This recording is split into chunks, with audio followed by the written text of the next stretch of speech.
thanks. So today let's start second chapter of our science. That is your favorite chapter of most of students. ये chapter आप लोगों ने बहुत बार पढ़ा भी होगा. As in my experience, it was my first favorite topic or lesson that I have learned. So let's get to started. So जो पुराने lectures के video थे वो मैंने upload कर दिए हैं. And if you like, so please comment and share. Myself, Gauri Mishra, for teaching you science and maths for 8th, 9th and 10th. Okay, let's get started. So, chapter number 2nd. Chapter number 2nd is so complicated as I seen before. It's about health and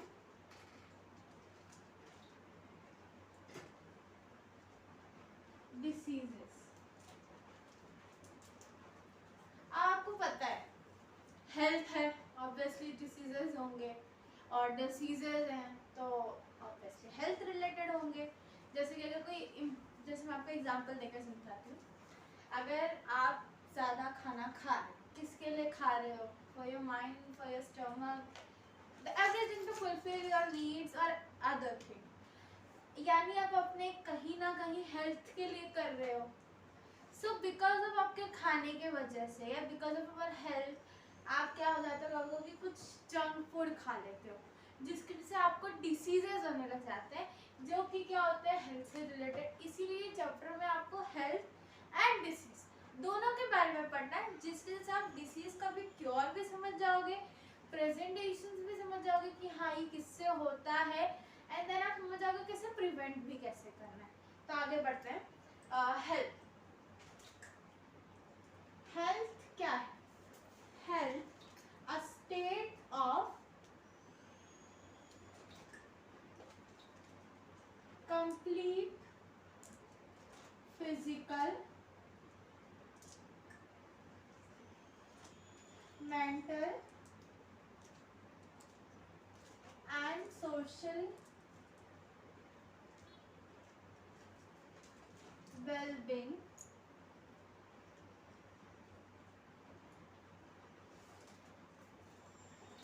absent of disease.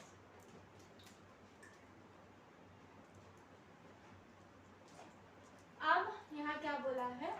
Health क्या होता है? Health इधर बोला है state of complete physical, mental and social wellbeingness, यानी absent of A diseases. यानी जब आप मेंटली, फिजिकली और सोशली जब आप स्टेबल हो जाते हो, जब आप स्टेबली रहना सीख जाते हो, या जब आप स्टेबल रहते हो जिस पीरियड में, वो चीज़ है आपका health. A state of being physically, mentally, socially well. और क्या है वेल्थ? बस इतना ही है क्या? नहीं. Wealth is something that is absent of diseases, यानी बिना डिसीज के होना, ये भी एक हेल्थ ही है.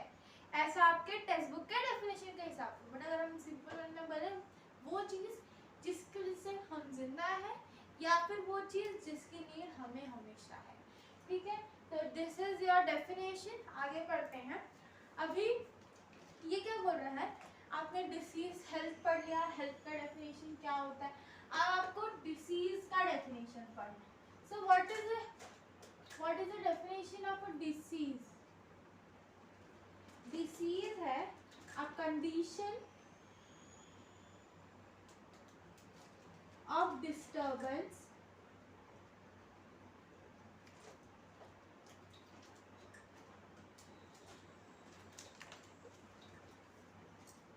फिजियोलॉजिकल और psychological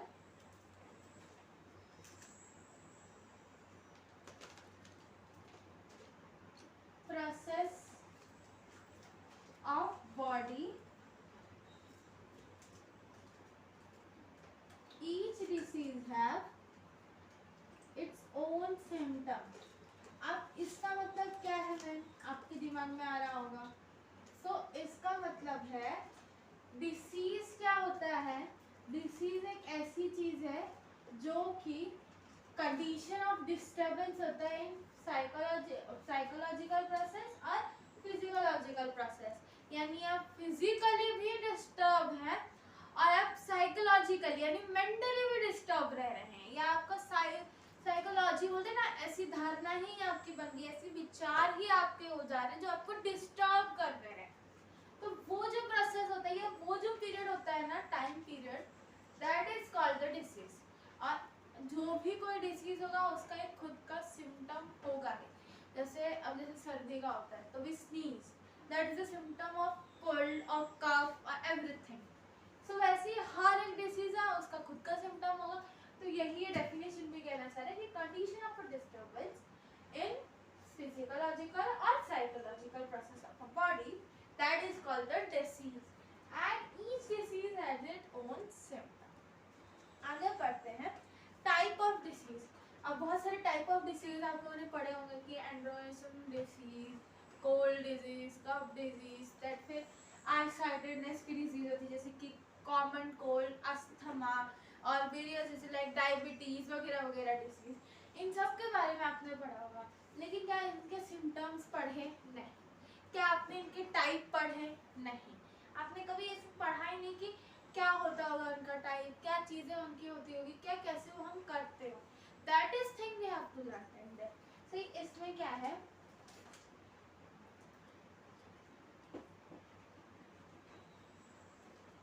type of disease, diseases like diabetes, common cold,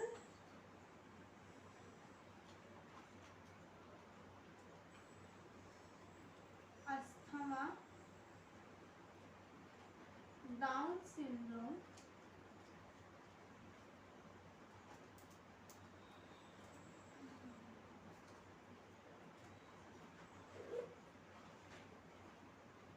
heart disease,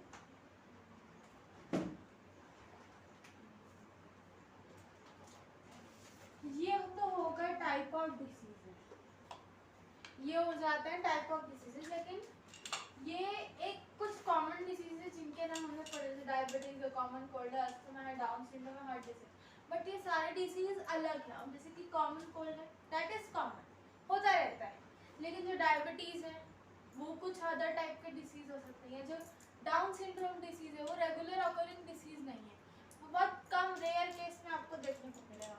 तो इसलिए इनमें भी क्या होता है, डिफरेंशिएट आ जाते हैं। तो वही डिफरेंशिएट हमको पढ़ना है। जैसे कि मैं ये आगे समझाती हूँ, आई होप कि आपने लिख लिया होगा।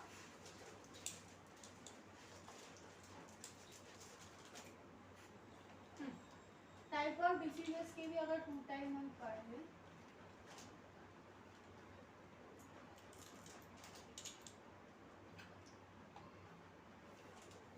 Type of diseases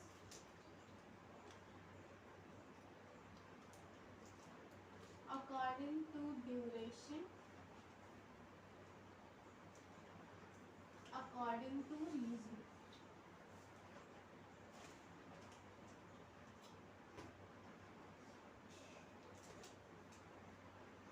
according to duration at first, chronic disease,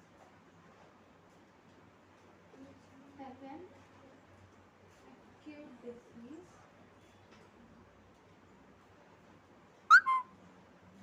इसके 2 types, first heredity like acquired, heredity के एग्जाम्पल एक ही है, that is down syndrome, and acquired के फिर से 2 टाइप हो जाते हैं, infections, non infections.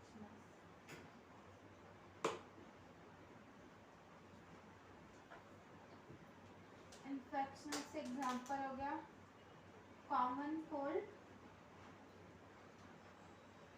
Flu, dengue, और इधर एग्जाम्पल हो जाएगा डायबिटीज।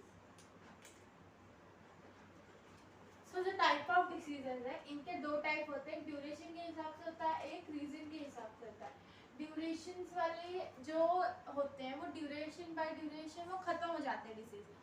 लेकिन जो डिसीज रीजंस के कारण होते हैं उनका ख़त्म होना ऐसे इम्पॉसिबल हो जाता है कि हाँ भाई होंगे कि नहीं होंगे, हो पाएगा कि नहीं हो पाएगा। So we think about it. तो इसमें भी दो टाइम है, हेरिडिटी एंड एक्वायर्ड। हेरिडिटी जो होता है डाउन सिंड्रोम, और एक्वायर्ड जो है तो 2 टाइप्स का होता है, infections and non infections. Infections जो होगा वो कॉमन कोल्ड हो जाएगा, जिस जो कि इन्फेक्शन से अकर हो जाता है, और नॉन इन्फॉर्मेशन जो होगा वो डायबिटीज़ के थ्रू जाएगा। वो बिना डायबिटीज़ के थ्रू ये ख़त्म नहीं हो जाता है। अब डायबिटीज़ जो है, एक पर्सन को समझिए डायबिटीज़ है जिसे शुगर का प्रॉब्लम है और दूसरे पर्सन को नहीं है, तो ऐसा होगा क्या कि वो पर्सन को भी डायबिटीज़ हो जाएगा, इसको है तो नहीं। बट अगर एक पर्सन को कॉमन कोल्ड है और दूसरे वाले को नहीं है तो वो दूसरे वाले को चला जाएगा। अब जैसे एक पर्सन को डेंगू हुआ है तो दूसरे पर्सन अगर उसके बाजू में रहेगा या उसका देखभाल करेगा या कांटेक्ट में आ गया समझ लीजिए, तो क्या हो जाएगा कि उससे भी वो कोल्ड या उससे भी वो डिसीज होने का बहुत ज़्यादा चांसेस होता है। इसलिए हम कहते हैं ना प्रिवेंशन करना इज़ द मोस्ट इम्पॉर्टेंट, यही रीज़न है।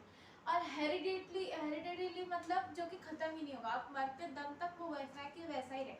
क्यों? क्योंकि वो आपको हेरिडिटी के थ्रू मिला है, वो आपको जीन्स, डीएनए, आरएनए के थ्रू मिला है, यानी आपके फादर से या आपके नेक्स्ट जनरेशन तक भी वो रह सकता है, because that is heredity disease. I hope आपको इतना समझ गया होगा। आगे का लेक्चर आगे की वीडियो में हम कंटिन्यू करते हैं। So please like and share, और चैप्टर नंबर 1 के मैं नोट्स भेज देती हूँ जितने से जल्दी हो सके। Thank you.